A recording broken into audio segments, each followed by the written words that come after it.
দবা থাকার দিন কিন্তু শেষ হয়ে গেছে। কথা বলতে হবে, প্রতিবাদ করতে হবে, সামনে এগোতে হবে। এবার বিদেশে সাকিব খান চুপ করে থাকলেন না, উপদেষ্টাদেরকে ইঙ্গিত করে কড়া বক্তব্য দিলেন সাকিব খান। কি বললেন বিস্তারিত শুনছেন ভিডিওতে। অন্তর্বর্তীকালীন হওয়ার পরই দেশে বিভিন্ন জায়গায় বিশৃঙ্খলা তৈরি হয়েছে। এবার বিশৃঙ্খলা হচ্ছে পাহাড়ে।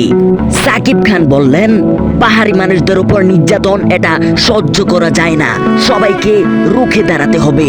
পাহাড়িরাও বাঙালি, উপদেষ্টারা যখন যা ইচ্ছা করছে তখনই তাই করছে। কোনো বিবেকবান মানুষ কোনো মানুষের উপর শুধু শুধু অত্যাচার করতে পারে না।